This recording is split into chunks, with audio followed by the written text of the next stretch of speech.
Hi guys. 2024 release ஆன black gap இந்த படத்துல பேயோட மேக்கப் கம்மியா இருக்கலாம். ஆனா இப்ப மத்த பேய்கள் படத்தை விடவும் இதுல வித்தியாசமான ட்விஸ்ட் வச்சிருப்பாங்க. சோ இப்ப அங்க கதைக்குள்ள போல நீங்க பார்த்து கொண்டு இருப்பது வாய்ஸ் மூவி ஷார்ட். சோ மறக்காம சப்ஸ்கிரைப் பண்ணுங்க அண்ட் பெல் ஐக்கானை கிளிக் பண்ணுங்க. படத்தோட ஸ்டார்டிங்ல புகை நிறைந்த ஒரு சாலையை காமிக்கிறாங்க. அந்த சாலையை காமிச்சுட்டே இப்ப ஒரு மரங்கள் அதிகமா இருக்கிற காட்டை காமிக்கிறாங்க. அங்க வெள்ளை ஆடை போட்ட ஒரு பெண் வேகமா நடந்து பக்கத்துல இருக்கிற ரோட்டை கிராஸ் பண்ணி போயிட்டே இருக்கா. இப்போ ஒரு 90s காலத்தை காமிக்கிறாங்க. ஒரு லேடி கார்ல போயிட்டு இருக்காங்க. அவங்க நிறமாச கர்ப்பிணி. அவங்க கார்ல போயிட்டே இருக்கும் போது அந்த காரோட சாலையில ஒரு பேய் நிக்கிற மாதிரி அவங்களுக்கு தெரியுது. ஆச்சரியமா திரும்பி பாக்குறாங்க. இப்போது டக்குன்னு அந்த கதவை தட்டுது. ஹீரோயின் பயந்து போய் எழுந்துக்கிறாங்க. இவ்வளவு நேரம் அவங்க கனவு கண்டிருப்பாங்க. ஹீரோயினை எழுந்த பிறகு அவங்க ரூம்ல யாரோ நிக்கிற மாதிரியே அவங்களுக்கு தெரியும். எழுந்துக்கிறாங்க. இப்ப டக்குன்னு ஒரு கால் வரும் அவங்க பாய் ஃப்ரெண்டு கிட்ட இருந்து. இன்னைக்கு ஒரு பார்ட்டிக்கு நீ வரணும்ல, மறந்துடாத. அதே மாதிரி நான் உங்ககிட்ட ஒரு முக்கியமான விஷயம் சொன்னல, அது ஞாபகம் இருக்கா?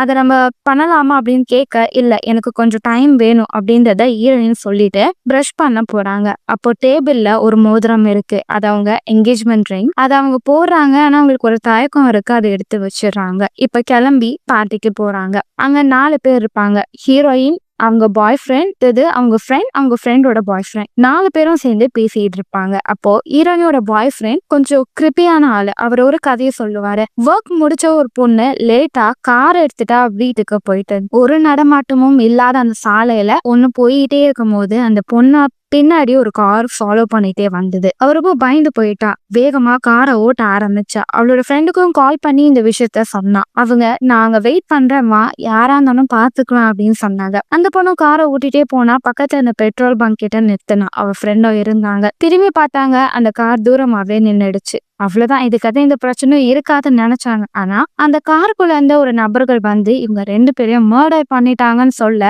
இதை கேட்ட ஹீரோயினும் அவளோட ஃப்ரெண்டும் பயந்து போயிடுறான். இன்னும் திருந்தவே இல்ல. இப்ப அவங்க பாய் ஃப்ரெண்ட் அங்க இருக்கிற எல்லாக்கிட்டே ஒரு அனௌன்ஸ்மெண்ட் கொடுப்பாரு. நானும் ஹீரோயினையும் கூடிய சீக்கிரத்துல திருமணம் பண்ணிக்க போறோன்னு. ஹீரோயினுக்கும் அது கொஞ்சம் சங்கடமா இருக்கு. எதுக்கு எல்லாரும் முன்னாடி என்னை கேட்காம சொன்ன அப்படின்னு சொல்லிட்டு வேகமா வாஷ்ரூம் குள்ள போறாங்க. அவளோட ஃப்ரெண்டும், அவ ஏன் பெஸ்ட் ஃப்ரெண்டு தானே, என்கிட்டயே அவ சொல்லவே இல்லைன்னு சொல்லிட்டு, இரு நான் அவகிட்ட கேட்டுட்டு வரேன்னு சொல்லிட்டு அவளும் வாஷ்ரூம் போறா. அப்ப ஹீரோயின் ரொம்ப பதட்டத்துல அப்படியே பயந்துகிட்டே இருக்காங்க. அவ ஃப்ரெண்டும், என்னாச்சு, அவனை திரும்பவும் டார்ச்சர் பண்றானா, நீ அவனை கல்யாணம் பண்ணிக்காத, அவனுக்கான பர்சனே கிடையாது, அவனை பத்தி தான் உனக்கு தெரியும்ல அப்படின்னு சொல்ல, ஹீரோயினும் தெரியும், அதனாலதான் நான் கல்யாணத்துக்கு ஒத்துக்கிட்டேன். அதான் அவ ஃப்ரெண்டுக்கும் கொஞ்சம் சந்தேகமா இருக்கு. என்ன, நீ பிரெக்னெண்டா இருக்கியா அப்படின்னு கேட்க, இல்ல அப்படின்னு சொல்லிட்டு இப்ப வேகமா வீட்டுக்கு கிளம்ப போறாங்க. அப்போ ஒரு கேப் வந்து நிக்குது. ஹீரோயின் அந்த காரை பார்க்கும்போது காருக்குள்ள ஒரு ஆவி இருக்கிற மாதிரியே கண்ணுக்கு தெரியும். ஹீரோனோட ஃப்ரெண்டும், இங்க பாரு, ஓகே ரானா, உனக்கு ஏதாவது கஷ்டமா இருந்தா சொல்லு, உனக்கு துணைக்கு நான் வரேன், வீட்டுல நம்ம 2 பேரும் பழைய மாதிரி தங்கிக்கலாம் அப்படின்னு சொல்ல, ஹீரோயின், இல்ல வேணா நானே பாத்துக்கிறேன் அப்படின்னு சொல்லுவாங்க. இப்ப அவங்க பாய் ஃப்ரெண்டும், இல்ல நாங்க 2 பேர் தான் இப்போ ஒன்னா வாழ போறோமே, நாங்க 2 பேரும் மேனேஜ் பண்ணிக்கிறோம், நீ நடுவுல மூக்க நுழைக்காத அப்படின்னு சொல்ல அவ ஃப்ரெண்டு கோவம் வருது. அவளுக்குதான் பிடிக்கல, நீ எதுக்கு அவளே டிஸ்டர்ப் பண்ற, அவ தனியா இருக்கட்டும், இல்ல அவ கூட நான் போறேன், நீ மட்டும் போகவே போகாதேன்னு சொல்ல அப்படியே ஆர்கியூமெண்ட் போயிட்டே இருக்கு. ஹீரோனிய பிடிச்ச அவங்க பாய் ஃப்ரெண்ட் கேபுக்குள்ள தள்ளி கதவு லாக் பண்ணிடுறான். ஹீரோனிக்கு அப்படியே மாதிரி மூச்சு விட முடியாம பயப்படுறாங்க. கதவு திறக்கிறாங்க. அது டைட்டா மூடி இருக்கு.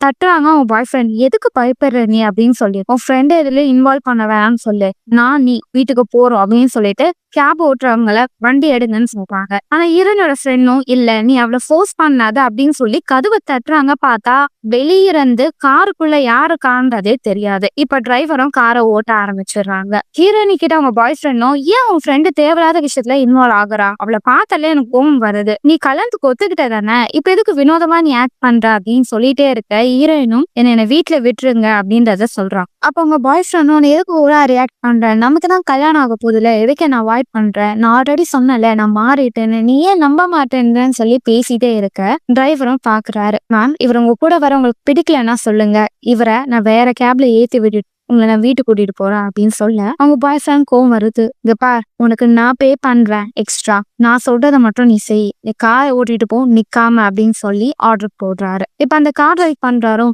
பாட்டு கேட்டுட்டே வராரு. உங்களை நான் எங்கேயோ பார்த்த மாதிரியே இருக்கே அப்படின்னு ஹீரோனி கிட்ட சொல்ல, அவங்களும் இல்ல எனக்கு அப்படி எதுவுமே தோணல அப்படின்னு சொல்றாங்க. இப்ப கொஞ்ச நாள் கழிச்சு, எனக்கு ஞாபகம் வந்துச்சு, நான் உங்களை மெட்டர்னிட்டி ஹாஸ்பிட்டல்ல பார்த்தேனே, உங்களுக்கு என்ன ஞாபகம் இல்லையா மேம் அப்படின்னு சொல்ல பாய் ஃப்ரெண்ட் ஷாக் ஆயிடுறாரு. என்ன? ஆமாங்க சார், இவங்க பிரெக்னெண்டா இருக்காங்க, அதான் அந்த ஹாஸ்பிட்டலுக்கு அவங்கள கூட்டிட்டு போனேன் மேம். இப்ப எப்படி இருக்கீங்க, நீங்க ஓகேவா அப்படின்னு சொல்ல உங்க பாய் ஃப்ரெண்டுக்கு செம்மையா ஷாக் ஆயிடுது. நீ பிரெக்னெண்டா இருக்கியா, என்கிட்ட சொல்லவே இல்ல, என்னால இதை நம்பவே முடியல அப்படின்னு சொல்லிட்டு அவங்க பாய் ஃப்ரெண்ட் செம்மையா ஷாக் ஆகுறாரு. ஓ, இந்த விஷயம் உங்களுக்கு முன்னாடி தெரியாதா சார், நான் தான் வளரிட்டேனோ சார். உங்ககிட்ட ஒரு கொஸ்டின் கேட்கணும், நீங்க 2 பேரும் கப்புள் தானே, மேரேஜ் தானே உங்களுக்கு ஆக போகுது அப்படின்னு சொல்ல ஹீரோயினும் சைலண்டா இருக்காங்க. சார், உங்ககிட்ட ஒரு சின்ன அட்வைஸ். வாழ்க்கையில கல்யாணம்ன்றது மெயின் ரோடு மாதிரி போய்கிட்டே இருக்கும். உங்களால வேணும்னா காரை நிறுத்தி இறங்க முடியும். ஆனா உங்களுக்கு குழந்தை மட்டும் பிறந்துச்சுன்னு வச்சுக்கோங்களேன், உங்களால அவ்வளவு சீக்கிரத்துல காரை விட்டு இறங்க முடியாது. அதனால கொஞ்சம் யோசிச்சு முடிவு எடுத்துக்கோங்க அப்படின்னு சொல்லி அட்வைஸ் கொடுக்க பாய் ஃப்ரெண்டு கோவம் வந்துடும். கொஞ்சம் டைம் நீ வாயை மூடிட்டு கார் ஓட்டிட்டு போறியா, நானே ஆல்ரெடி பயங்கரமா டென்ஷன்ல இருக்கேன் அப்படின்னு சொல்லி, சரிங்க சார் வேற சண்டை போட்டுக்கிட்டு இருக்கீங்க, நீங்க கொஞ்சம் காமா இருங்க, நான் ஒரு போன் கால் பண்ணிடுறேன் அப்படின்னு சொல்லி ஒரு இருட்டான ஒரு ஸ்ட்ரீட்ல காரை நிறுத்திட்டு போன் பேசிட்டு இருப்பாரு. இவனோட பாய் ஃப்ரெண்டும் செம்மையா திட்டிட்டு இருப்பாங்க. நீ ஏன் இப்படிலாம் இருக்க, உண்மையை சொல்லி, இது என் குழந்தையா இல்ல வேற யாராவது குழந்தையா, கண்டிப்பா நீ சீட் பண்ணிருப்படி அப்படின்னு சொல்லிட்டே இருக்க. ஹீரோயினும் இதுக்கு மேல உன் கூட எல்லாம் என்னால கார்ல வர முடியாது, நான் பிரெக்னெண்டா இருக்கேனா இல்லையான்றது கூட உன்கிட்ட சொல்லணும்னு அவசியம் இல்லை அப்படின்னு சொல்லிட்டு காரை விட்டு இறங்க ட்ரை பண்றாங்க. ஆனா டோர் லாக்ல இருக்கு. இப்ப டிரைவரும் கார்ல உட்காராரு. கார் ஓபன் பண்ணுங்க, நான் கீழே இறங்குறேன் அப்படின்னு சொல்லவும், ஏன் நான் கவலைப்படாதீங்க, உங்க வீட்டோட அட்ரஸ் எனக்கு ஞாபகம் இருக்கு, நான் உங்களை அங்க பத்திரமா கூட்டிட்டு போய் விட்டுறேன் அப்படின்னு சொல்ல ஹீரோனும் இல்ல இதுக்கு மேல இவன் கூட என்னால கார்ல வர முடியாது, கார் டோரை ஓபன் பண்ணுங்கன்னு கத்திக்கிட்டே இருப்பாங்க. இப்ப அவரும் இருக்கு மேம் அப்படின்னு சொல்லிட்டு காருக்கு பின்னாடி ஏதோ ஒண்ணு எடுக்கிறாரு. எடுத்துட்டு வந்து இப்போ அவங்க பாய் ஃப்ரெண்டோட நெஞ்சிலேயே ஷாக்க வச்சிடறாரு. அவர் அப்படியே மயக்கம் போட்டு விழுத ஹீரோனே பயந்து போயிடறாங்க. இங்க பாருமா, நீ ஏதாவது ஓவரா கத்துனன்னு வச்சுக்கோ, இவன் பிரெயினை வருத்துருவேன், சைலண்டா இரு அப்படின்னு சொல்லிட்டு இப்போ காரை ஓட்ட ஆரம்பிக்கிறாரு. ஹீரோனுக்கு பயங்கரமா ஷாக் ஆயிடுது. போய் இந்த சைக்கோ கார்ல ஏறணும், நம்மள வச்சு என்ன பண்ண போறான்னு சொல்லி பயந்துட்டே வராங்க. இப்ப அந்த சைக்கோவோ ஹீரோனிக்கு சீட் பெல்ட்டை போட்டுட்டு, நீங்க பிரெக்னெண்டா இருக்கீங்களா, சேஃபா இருக்கணும் அப்படின்னு சொல்லிட்டு ஹீரோனியோட போனையோ பாய் ஃப்ரெண்ட் போனையோ உடைச்சிடறான். காரை ஓட்டிக்கிட்டே போறான். இப்ப கொஞ்ச நேரம் கழிச்சு அவங்க பாய் ஃப்ரெண்ட் மூச்சு விட கஷ்டப்படுறாரு. இதை பார்த்த ஹீரோயினும் தயவு செஞ்சு ஹாஸ்பிட்டல் கூட்டிட்டு போங்க, அவனோட கண்டிஷன் கொஞ்சம் மோசமாயிட்டே இருக்கு, ப்ளீஸ் நான் உங்களுக்கு எவ்வளவு பணம் வேணா கொடுக்குறேன்னு சொல்ல, பணமா, அது என்கிட்ட ஆல்ரெடி நிறையவே இருக்கு, அது மட்டும் இல்லாம இவனுக்கு உடம்புலாம் ரொம்ப மோசமாகாது, ஏன்னா அது வெறும் லோ வோல்டேஜ் தான், நான் ஃபர்ஸ்ட் டைம் வாங்கும்போது எனக்கும் டெஸ்ட் பண்ணேன், உயிர் போற அளவுக்குலாம் ஒன்னும் பெயின் இருக்காது அப்படின்னு சொல்லி பேசிட்டே போக, இப்ப அவங்க பாய் ஃப்ரெண்டும் ஏதாவது பண்ணணும், இவனை ஏதாவது பண்ணணும்னு சொல்லிட்டு காரை கிக் கூடுன்னு சொல்லி இவங்க 2 பேரும் காரை கிக் கொடுத்துட்டே இருப்பாங்க. அப்போ சைக்கோ ஓட்டும் போது வேணும்னே கீழே விழுகிற மாதிரி காரை ஓட்டிகிட்டே போவாரு. இதனால பின்னாடி இருக்கிறவங்க பயந்துருவாங்க. நீங்க ஏதாவது பண்ணீங்கன்னா நான் காரை மலை மலர்ந்து உருட்டி கூட விட்டுருவேன், எனக்கு பிரச்சனை இல்லைன்னு சொல்ல 2 பேரும் சைலண்ட் ஆயிருவாங்க. இப்ப கார் போயிட்டே இருக்கும் போது ஆப்போசிட்ல ஒரு கார் போகும். ஹீரோனியும் உங்க பாய் ஃப்ரெண்ட ஹெல்ப் மீன்னு கத்துவாங்க. இதை கேட்ட சைக்கோவும் கத்துங்க ஒரு சத்தம் வெளியே கேட்காது அப்படின்னு சொல்ல இவங்க இப்பதான் புரிஞ்சுப்பாங்க, உள்ள இருக்கிறாங்க என்னதான் கத்துனாலும் என்ன ரியாக்ஷன் கொடுத்தாலும் வெளியே இருக்கவங்க தெரியாது. இப்ப கார் ஓட்டிட்டே போகும்போது இப்ப ஹீரோனியோட பாய் ஃப்ரெண்டு மூச்சு விட முடியல, எனக்கு நெஞ்சு வலிக்குதுன்னு சொல்லி அழுக ஆரம்பிப்பான். ஹீரோனியும் ப்ளீஸ் அவனை காப்பாத்துங்க அப்படின்னு சொல்ல, என்ன வேணா பண்ணுங்க, அவனை நான் இப்ப விடவே மாட்டேன் அப்படின்னு சொல்ல ஹீரோனி ரிலாக்ஸா இரு, மூச்சை பொறுமை எடுத்து விடு அப்படின்னு சொல்லிட்டே இருக்கேன். யோகாவா பண்ணுங்க, என் ஒய்ஃப் இப்படிதான் பண்ணுவா அப்படின்னு சொல்லிட்டு அவனோட ஃபேமிலி போட்டோ காமிப்பான். அந்த சைக்கோவுக்கு திருமணமாய் மனைவியும் குழந்தையும் இருக்கு. என்னோட மனைவியும் குழந்தைன்னு உலகம், அவங்களுக்காக நான் என்ன வேணாலும் பண்ணுவேன் அப்படின்னு சொல்ல, ஆல்ரெடி அவன் போன் பேசும்போது என் குழந்தைக்கு உடம்பு சரியில்லைன்னு சொல்லியிருப்பான். இதை ஞாபகம் வச்ச ஹீரோனியும் இப்ப உங்க குழந்தைக்கு உடம்பு பரவாயில்லையான்னு கேட்க, நீ என்ன பண்ணாலும் நான் மாற போறது இல்ல. ஹீரோனியும் நீ எதுக்கு என்ன கிட்னாப் பண்ண, இந்த காருக்குள்ள நான் ஒரு பெண்மணியை பார்த்தேன், யார் அவங்க அப்படின்னும் போது அந்த சைக்கோ யோசிக்கிறான். காருக்குள்ளையா, எந்த பொண்ணையும் நான் கூட்டிட்டு வரலையே, நீங்க ஏறும்போது கார் எம்டியா தானே இருந்தது, இல்ல நான் காருக்குள்ள ஏறதுக்கு முன்னாடி யாரையோ பார்த்தேன், அப்படியா, அவங்க பார்க்க எப்படி இருந்தாங்க அப்படின்னு கேட்க ஹீரோயின் சைலண்ட் ஆயிடுறாங்க. இப்ப ஹைவே ரோட்ல அந்த சைக்கோ காரை வேகமா ஓட்டிட்டு போயிட்டே இருக்கான். எங்க கூட்டிட்டு போறேன் அப்படின்னு ஹீரோனி கேட்க, இங்கிலாந்துல இருக்கிற கோஸ்ட் ஏரியா மேபிள் ஹில், அந்த இடத்த நீ கேள்விப்பட்டிருப்பல, அந்த இடத்துக்கு தான், அங்கதான் என் வீடு இருக்கு அப்படின்னு சொல்லிட்டு சைக்கோ ஊட்டிட்டே போவான். சரி கொஞ்சம் ரெஸ்ட் எடுத்துக்கலாம் அப்படின்னு சொல்லிட்டு ஹீரோனிக்கு குடிக்க கொஞ்சம் தண்ணி கொடுப்பா. ஹீரோனியும் எனக்கு போதும், என் பாய் ஃப்ரெண்டு கூட அவன் தான் ரொம்ப மோசமா இருக்கான்னு போது, உனக்கு இது எப்படி போதுன்னு சொல்ற, நீ பிரெக்னெண்டா இருக்கல, இன்னும் குடி அப்படின்னு சொல்லிட்டு நிறைய தண்ணி குடிக்க வைக்க அவ அப்படியே துப்பிடுவா. நீ இது பண்ணதுக்கு பனிஷ்மெண்ட் தெரியுமா, உன் பாய் ஃப்ரெண்டுக்கு ஒரு சொட்டு தண்ணி கூட நான் கொடுக்க மாட்டேன் அப்படின்னு சொல்லிட்டு அங்க வந்து போக ஹீரோயின் எனக்கு வாஷ்ரூம் எடுத்து நான் போகணும்னு சொல்லுவான். இங்கே இரு, நான் ரொம்ப டீசென்டான ஆள், நான் திரும்பி எல்லாம் பார்க்க மாட்டேன், நான் ஒரு ஃபோன் கால் பண்ணிட்டு வந்துடுறேன்னு சொல்லி ஹீரோயினோட கையை லாக் பண்ணிட்டு அவன் தூரமா போயிடுறான். ஹீரோனியும் அங்க இருந்து தப்பிக்க முடியுமான்னு பாத்துக்கிட்டே இருக்காங்க. நம்மள யாராவது தேடி வந்தாங்க, அவங்க ஏதாவது க்ளூ தரணும்னு சொல்லி ஹீரோயின் என்ன பண்ணுவாங்கன்னா, அவங்க இன்னர கீழே போட்டுருவாங்க. இப்ப அங்க இருந்து தப்பிக்க முடியுமான்னு பார்க்கும்போது காருக்குள்ள இருந்து ஒரு கோஸ்ட் அப்படியே அவங்க மேல வர கத்தி கத்தற ஆரம்பிச்சிருவாங்க. சைக்கோவா என்ன ஆச்சு அப்படின்னு வந்து பார்த்துட்டு, நீ இப்படி கத்தியே நான் மாட்டி விடலான்னு பாக்குறியா, காருக்குள்ள போ அப்படின்னு சொல்ல, அவன் கீழே இருக்கிறவங்களோட கிளாத்தை பாத்துறான். என்ன பிளான் பண்ணிதான் இதெல்லாம் பண்ணிட்டு இருக்கியா, நீ ஏதாவது தப்பா பண்ணன்னு வச்சுக்கோயேன், உன் பாய் ஃப்ரெண்டை நான் போட்டு தள்ளுருவேன் அப்படின்னு சொல்லிட்டு காரை திரும்ப வேகமா ஓட்டிட்டே போயிட்டு இருக்கான். இப்போ அவன் மேபிள் ஹில் அங்க நடந்த ஒரு ஸ்டோரிய சொல்றேன். ஒரு பெண் அவங்க கணவரை விட்டு தப்பிச்சு அவங்க பொண்ணோட கார்ல போயிட்டு இருந்தா. ஆனா அந்த சைக்கோ கணவர் அவளை காரால இடிச்சுட்டா. ஸ்பாட்ல அந்த லேடி இறந்துட்டா. ஆனா அவளோட பொண்ணு காட்டுல தப்பிக்க ஓடனா. ஆனா அவளை யாராலையும் கண்டுபிடிக்க முடியல. அந்த பொண்ணு இறந்துட்டான்னு சொன்னாங்க. ஆனா அந்த குழந்தை தேடி அவங்க அம்மாவோட ஆவி எப்பவுமே அந்த சாலையில நின்றுகிட்டு இருக்கும். வேற ஏதாவது காரை பார்த்தா அந்த காருக்குள்ள அந்த ஆவி போகும். உள்ள இருக்கிறவங்க கிட்ட தன்னோட குழந்தைய பத்தி கேட்கும். ஹீரோனி திரும்பி பாக்குறாங்க. அவளுக்கு முன்னாடி அந்த பேய் இருக்கிற மாதிரியே தெரியுது. பயத்துல நடிகிட்டு இருக்க. இப்போ ஹீரோனி பாஸ்டா நினைச்சு பாக்குறாங்க. ஹீரோனி பிரெக்னெண்டா இருப்பாங்க. சோ அதை கன்ஃபார்ம் பண்றதுக்காக ஹாஸ்பிட்டல் போவாங்க. ஐகோ கார்ல ஏறி இருப்பாங்க. சரி, உங்களுக்கு நான் எவ்வளவு தரணும் அப்படின்னு கேட்க, இல்ல மேம் நீங்க எனக்கு எதுவுமே தர தேவையில்ல, பிரெக்னெண்டா இருக்கங்கிட்ட நான் காசு வாங்க மாட்டேன் அப்படின்னு, கொஞ்சம் உடம்ப பாத்துக்கோங்க அப்படின்னு சொல்ல, ஓகே ஹீரோனி அங்க இருந்து போறாங்க. அப்போ அந்த சைக்கோ ஹீரோனிய பார்த்து வச்சிடறான். இப்ப அந்த சைக்கோவும், நீங்க சாப்பிட்டு ரொம்ப நேரம் ஆச்சுல, இருங்க உங்களுக்கு நான் ஏதாவது ஃபுட்டு வாங்கிட்டு வரேன் அப்படின்னு சொல்லிட்டு ஒரு பெட்ரோல் பங்க் கிட்ட காரை நிறுத்திட்டு, தப்பா ஏதாவது பண்ணீங்கன்னா நான் என்ன பண்ணுவேன்னு தெரியும்லன்னு சொல்லி மிரட்டிட்டு போறான். ஹீரோனியா உங்க பாய் ஃப்ரெண்ட் பாக்குறாங்க. அவரோட கண்டிஷன் மோசமாயிட்டே இருக்கு.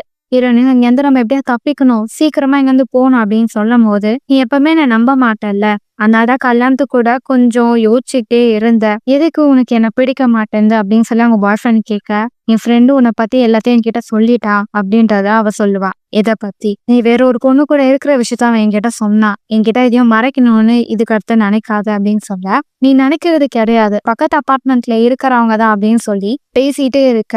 இப்படியே பேசிட்டே இருந்தோம்னா நம்ம இவங்க கிட்ட மாட்டி செத்துருவோம், இங்க இருந்து தப்பிக்கணும், அதுதான் நமக்கு முக்கியம் அப்படின்னு சொல்லும் போது, சைக்கோ நடந்து வரும்போது ஆப்போசிட்ல ஒரு கார் போகும். ஹீரோனியும், இவன் கண்டிப்பா அந்த காரோட டோரை திறப்பான். அப்புறம் நம்ம கத்துனா அந்த சத்தம் வெளியே கேட்கும், நம்ம எப்படியாவது தப்பிச்சிடலாம் அப்படின்னு சொல்லிட்டு வந்துகிட்டு இருக்க ரெடியா இருப்பாங்க. ஆனா அந்த சைக்கோ கொஞ்ச நேரம் யோசிச்சுட்டு அங்க போன பிறகு அந்த காரு கிட்ட வருவான். இப்ப ஹீரோனிக்கு தலையே சுத்துது. அவங்க கண்ணு முன்னாடி ஒரு பக்கம் பேய், அவங்க பாய் ஃப்ரெண்ட், அந்த சைக்கோ மாறி மாறி மாறி உருவம் காமிச்சிட்டே இருக்கு. ஹீரோனி அப்படியே மயக்கம் போட்டு விழுந்துடுறாங்க. கொஞ்ச நாள் கழிச்சு ஹீரோனி கண்ணை திறந்து பாக்குறாங்க. பழைய ஏதாவது காஸ்டியூம்ல கார்ல போயிட்டு இருக்காங்க. அவங்க முன்னாடி சாலையில அந்த பேய் தெரியுது. அப்படியே ஹீரோனி கிட்ட வந்து ஹீரோனியோட வயித்தை தொடுது. ஹீரோனி பிரெக்னெண்டா இருக்க மாதிரி அவங்களுக்கு தோணுது. கண்ணு திறந்து பார்த்தா இதெல்லாம் கனவு. ஹீரோயினும், இன்னும் குடிக்கிற தண்ணியில என்ன கலந்த அப்படின்னு கேட்க, ரொம்ப தூரம் டிராவல் பண்ணிட்டு போறோம், நீ டயர்ட் ஆயிருவால, அதனால ஒரு சின்ன மெடிசன்னால கலந்தேன், கவலைப்படாத, நம்ம அந்த இடத்துக்கு போய் சேர்ந்துருவோம் சொல்ல, ஹீரோனி அழுதுட்டே இருப்பாங்க. என்னை விட்டுருன்னு. ஏன் அழுதுட்டே இருக்க, நம்ம போற ஜேர்னியை என்ஜாய் பண்ணு, நம்ம அந்த மேப்ளின் ஹில் கிட்ட வந்துட்டோம் போது, ஆல்ரெடி அந்த சாலையில தான் போயிட்டு இருக்கோம், கூடிய சீக்கிரத்துல நீ அவளை பாப்ப, அவளை பத்தி நிறைய பேர் என்கிட்ட சொல்லுவாங்க, சாலையில நான் பார்த்தேன், ஆனா அதெல்லாம் உண்மை இல்லைன்னு நான் நினைச்சேன். ஆனா ஒரு நாள் நான் நைட்டு கார் ஓட்டிட்டு போகும்போது அவளை நான் ஒரு பக்கம் சாலையில பார்த்தேன். நான் ஏதோ ஒரு பொண்ணு நின்னுகிட்டு இருக்கா, அதனால கேபை நிறுத்தினேன். அந்த பேய் கார்ல ஏறிச்சு. ரொம்ப நேரம் வாய் அசைச்சு ஏதோ ஒரு விஷயத்த என்கிட்ட சொல்ல வந்தது, எனக்கு புரியல. ஆனா அது கொஞ்ச நேரம் கழிச்சு என் குழந்தையோட போட்டோவை என் முன்னாடி காமிச்சுது. எனக்கு பயமா இருந்தது, என்ன இது சொல்ல வருதுன்னு நினைச்சுக்கிட்டே இருந்தேன். அது கொஞ்ச நேரம் கழிச்சு திரும்பி பார்த்தா அந்த பேயின்ற உருவம் என் மனைவியா மாறுச்சு. அந்த காரை நான் டக்குன்னு நிறுத்திட்டேன், பின்னாடி எதுவுமே இல்ல. சரி, நம்ம வர வேண்டிய இடத்துக்கு வந்துட்டோம், இறங்க அப்படின்னு சொல்ல இரண்டே பயந்துகிட்டே இருக்காங்க. சைக்கோ பாக்குறான், இவன் கொஞ்சம் வெயிட்டா இருக்கிறான், அதனால நீயும் நானே உன்னை தூக்கிட்டு போய் ரூம்ல வைக்கலாம், அதுக்கு அடுத்தது கொஞ்ச நேரம் கழிச்சு உன்னை விட்டுறேன் அப்படின்னு சொல்ல, ஹீரோனியா என்னை விட்டுருவியா, என்ன ஒன்னும் பண்ண மாட்டியான்னு கேட்ட, ஒன்னும் பண்ண மாட்டேன் வா அப்படின்னு சொல்லிட்டு அவங்க பாய் ஃப்ரெண்டை தூக்கிட்டு அவங்க பின்னாடி இருக்கிற ஸ்டோர்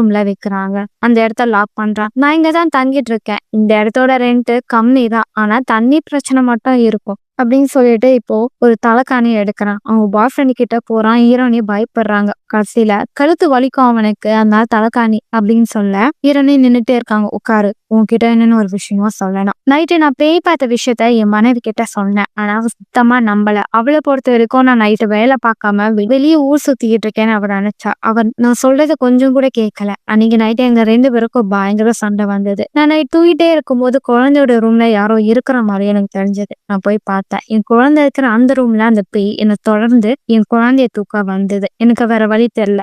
என் குழந்தையும் என் மனைவியும் காப்பாத்தணும்னா நான் ஒரு விஷயத்த அதுக்காக பண்ணணும் அப்படின்னு சொல்ல ஈரணி புரிஞ்சுக்கிறாங்க. அதுக்கு என் குழந்தைய கொடுக்கணும் நீ நினைச்சுதானே கூட்டிட்டு வந்தியான்னு. ஆமா அப்படின்னு சொல்ல இப்ப பயங்கரமா சத்தம் கேக்குது. அந்த சைக்கோ போற கேப்ல ஈரணி அவங்க பாய் ஃப்ரெண்டா எழுந்துரு நம்ம இங்க இருந்து தப்பிக்கணும் அப்படின்னு சொல்லி எழுப்பிட்டு இருக்கா. அவங்க பாய் ஃப்ரெண்டும் அது நம்ம குழந்தை தானே அப்படின்னு கேட்க ஈரணி ஆமா அப்படின்னு சொல்றா. என்னை மன்னிச்சிரு, நான் உன்னை நம்பவே இல்லை, நான் சாகலாம் போறேன்னு நினைக்கிறேன் அப்படின்னு சொல்ல ஈரணி அங்க இருந்து கீ எடுக்கிறான். இங்க இருந்து நம்ம போலாம் அப்படின்னு சொல்ல நான் சாகிறதுக்குள்ள உன்கிட்ட ஒரு உண்மையை சொல்லிடுறேன், அந்த பொண்ணு யார் தெரியுமா, உன் ஃப்ரெண்டு தான் அப்படின்னு சொல்லு. ஈரணி பயங்கர ஷாக் ஆயிருவா. அடி பாவி, கூடவே இருந்து எனக்கு துரோகம் பண்ணன்னு சொல்லிட்டு சரி அது முக்கியம் இல்ல இப்ப இங்க இருந்து போலாம்னு சொல்ல அந்த சைக்கோ வந்துடுறான். ஓ ஜோடியா தப்பிக்கலாம்னு நினைக்கிறீங்களா, அவ்வளவு சீக்கிரத்துல உங்களை விட மாட்டேன்னு சொல்லிட்டு ஈரனை பிடிச்சி தள்ளி விட்டுட்டு அவங்க பாய் ஃப்ரெண்டு கரண்ட் ஷாக் கொடுக்குறான். அப்பதான் பாக்குறா ஈரனை தள்ளி விட்டுட்டோமே, உன் குழந்தைக்கு ஒன்னும் ஆகல அப்படின்னு சொல்ல அவ சைலண்டா இருக்கா. இது எல்லாத்தையும் காரணம் இவன் இருக்கிறனால தானே, இவன் இருக்கவே கூடாதுன்னு சொல்லி அவ கண்ணு முன்னாடி அவங்க பாய் ஃப்ரெண்ட போட்டு தள்ளுறான். இதை பார்த்த ஈரனியும் அந்த இடத்த விட்டு வேகமா ஓடி போக அவ கண்ணுக்கு முன்னாடி பேய் தெரிஞ்சுக்கிட்டே இருக்கு. ஆனா எப்படியோ அந்த சைக்கோ கிட்ட இருந்து தப்பிச்சு அவ காரை ஸ்டார்ட் பண்ண நினைக்க ஹீரோயினிக்கு ஷாக்கா கொடுத்துட்றான். ஹீரோயினி அப்படியே சுருங்கி விழுந்துடுறாங்க.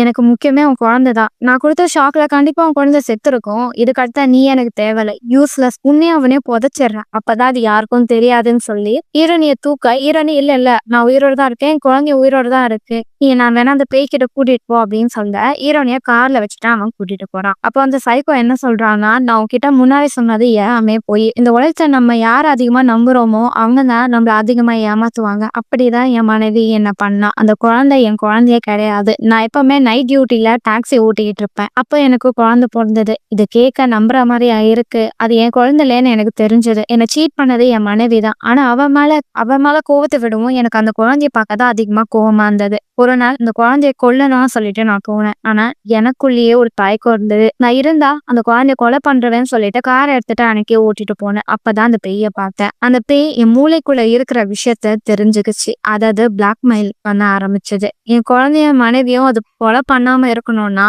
நான் அது கேட்ட குழந்தைய கொடுக்கணும். அப்பதான் நான் ஒரு நாள் உன்னை ஹாஸ்பிட்டல் கூட்டிட்டு போகும்போது பார்த்தேன், நீ பிரெக்னெண்டா இருக்கேன்னு நினைச்சேன், அதனால்தான் உன்னை இங்க கூட்டிட்டு வந்த அப்படின்னு சொல்ல ஹீரோனி பழைய விஷயத்த நினைச்சு பார்த்துட்டே இருப்பாங்க. ஹாஸ்பிட்டல்ல இருந்து வரும்போது அந்த பேய் கை ஹீரோனியோட வயிற்ற பிடிக்கிற மாதிரியும், ஹீரோனி காருக்குள்ள போறாங்க, பிரெக்னெண்டா இருக்காங்க, ஆனா அவங்களே காருக்கு வெளியவும் இருக்காங்க, காட்டுக்குள்ள பேய் மாதிரி சுத்திட்டு இருக்காங்க, ஹீரோனிக்கு தலையே சுத்திட்டு இருக்கு. இப்ப கணத்தை வந்து பாக்குறாங்க, அந்த சைக்கோ பேய் கிட்ட ஹீரோனிய விடுறதுக்காக வருவான். ஹீரோனி கிட்ட இறங்கி போ அப்படின்னு சொல்ல ஹீரோனி என்னை மன்னிச்சிரு, நான் உன்கிட்ட ஒரு மிகப்பெரிய பொய் சொல்லிட்டேன், நான் பிரெக்னெண்டாவே இல்லை, அன்னைக்கு நீ என்ன ஹாஸ்பிட்டல் கூட்டிட்டு போனல, சொல்ல போனா எனக்கு அபார்ட் ஆயிடுச்சு, அதை கன்ஃபார்ம் பண்ணதான் நான் போனேன், பிரெக்னெண்டாவே இல்லைன்னு சொல்ல அவன் பயங்கரமா டென்ஷன் ஆகுறான். நீ சொன்ன பொய்னால அது கண்டிப்பா என் குடும்பத்தை ஏதாவது பண்ணிரும் போலன்னு சொல்லிட்டு வேகமா அங்க வந்து ஓட இப்ப ஹீரோனி இருக்கிற கோவத்தை எல்லாத்தையும் அந்த பேய் கிட்ட காமிக்க வரா. உன்னாலதான் என் குழந்தை போச்சு, அன்னைக்கு நீ என் வயிற்று தொட்டல, நீ தானே என் குழந்தைய எடுத்துக்கிட்ட அப்படின்னு சொல்ல இப்ப அந்த பேய் அங்க வந்து மறைஞ்சு போகுது.